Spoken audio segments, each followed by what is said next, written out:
जय हिमालय, जय भारत। संसार भर में हिमालय लोग यूट्यूब चैनल देख रहे आप सभी का स्वागत है और मैं हूं भारत की राजधानी नई दिल्ली से जर्नलिस्ट डॉक्टर हरीशचंद्र लखेड़ा। आज आपको क्षत्रिय, राजपूत, ठाकुर इन सभी में अंतर बताने जा रहा हूं कि आखिर इनमें अंतर क्या है, क्योंकि बहुत से लोग इसमें कोई फर्क महसूस नहीं करते, लेकिन थोड़ा सा इनमें अंतर है। लेकिन जब तक मैं आगे बढ़ूं, आपसे अनुरोध है कि इस चैनल को सब्सक्राइब अवश्य कर दीजिए। सनातन धर्म में आप जानते हैं कि वर्ण व्यवस्था रही है। वेदों में भी वर्ण व्यवस्था का उल्लेख मिलता है। वर्ण व्यवस्था में ब्राह्मण, क्षत्रिय, वैश्य और शूद्र ये 4 वर्ण रहे हैं और इनमें जो ज्ञान की प्राप्ति करते थे या जो ज्ञान, शिक्षा आदि से जुड़े कर्म करते थे वो ब्राह्मण हो जाते थे। जो समाज की रक्षा करते थे, रक्षक के तौर पे होते थे या नेतृत्व करते थे समाज का, वो क्षत्रिय कहलाने लगे। जबकि जो व्यापार और आदि चीज़ों से जुड़े रहे हुए व्यापार वे वैश्य कहलाए तथा जो समाज की सेवा या अन्य कार्य करते थे उनको शूद्र कहते थे। यह कह सकते हैं कि जो 4 वर्ण थे सभी के कार्य अलग अलग बटे थे। सबके लिए अलग अलग कार्य बनाए गए थे ताकि समाज चल सके। जैसे ब्राह्मणों को यज्ञ, देवताओं की पूजा और समाज के पथ प्रदर्शन और शिक्षा देने की जिम्मेदारी सौंपी गई थी, जबकि समाज की सुरक्षा की जिम्मेदारी क्षत्रियों को दी गई थी और शासन व्यवस्था की भी, जबकि व्यापार आदि की जिम्मेदारी वैश्य समाज की थी और सेवा कार्य की जिम्मेदारी शूद्र वर्ग की थी।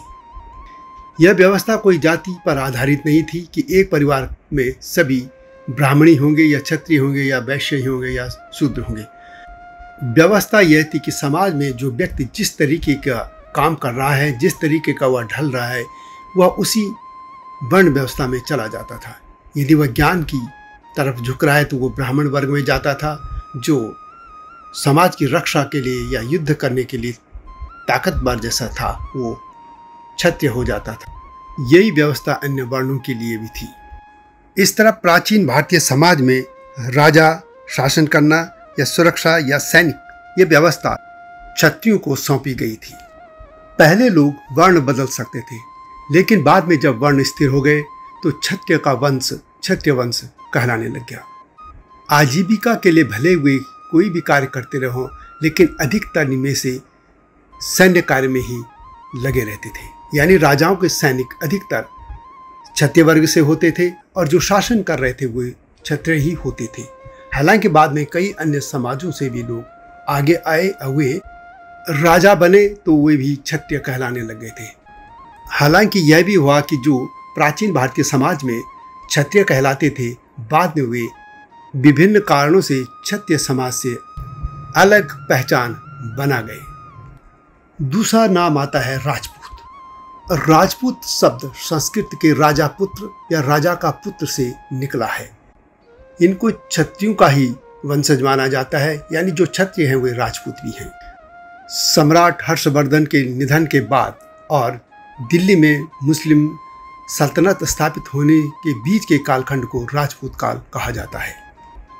इनमें गुर्जर, प्रतिहार, परमार, चौहान और चालुक्य शामिल हैं। वैसे राजपूतों के कुल 36 कुल हैं। राजपूतों की उत्पत्ति को लेकर जो पौराणिक कथा है कही जाती है, उसमें कहा जाता है कि ये अग्नि से उत्पन्न हुए थे। इसमें सूर्यवंशी, चंद्रवंशी और भी कई वंशों के इसमें क्षत्रियों के कुल के राजपूत माने जाते हैं। हालांकि कुछ इतिहासकार ये भी कहते हैं कि जो हमलावर जातियाँ भारत में आई थी वे क्षत्रियों के साथ मिलकर राज जब चलाने लग गई तो वे भी राजपूत कहलाने लग गए। ये कह सकते हैं कि जो भी लोग राज सत्ता में थे वे राजपूत कहलाने लग गए थे। उनका कार्य भी वही था, यानी शासन चलाना, समाज को सुरक्षा देना और सैनिक वर्ग, यानी पूरी तरह से ये कह सकते हैं कि पूरे समाज की रक्षा, देश की समाज की रक्षा करना, यही राजपूतों का काम था। और राजपूतों के लिए ये सभी जानते हैं कि वे वचन के पक्के थे।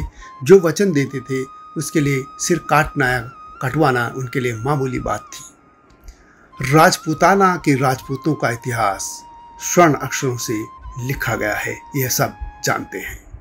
अब बात करते हैं कि ठाकुर की। वैसे भगवान कृष्ण को भी ठाकुर कहा जाता है, ठाकुर यानी जीवनदाता। लेकिन यदि हम इतिहास की बात करें तो ठाकुर एक पदवी होती है। राजपूत राजवंश में महाराजा के स्वर्गवास के बाद महाराज कुमार को या ज्येष्ठ जो युवराज होता था उसको राजगद्दी मिलती थी, और जो राजा के अन्य राजकुमार होते थे उनको कुछ गांव की जागीर या ठिकाने का पट्टा दे दिया जाता था और उन्हें ठाकुर, महाराज, राव, राजा आदि उपाधियों से सम्मानित किया जाता था। यानी ये कह सकते हैं कि राजपूतों से ही जो लोग मंत्री सामंत होते थे, जिनके पास भूमि होती थी, वे ठाकुर कहलाते थे। वैसे एक बात यह भी सामने आती है कि ठाकुर शब्द तुर्की मूल का है और वहाँ इसी तरह के पदों के लिए ठुक्कुर शब्द प्रयोग होता है।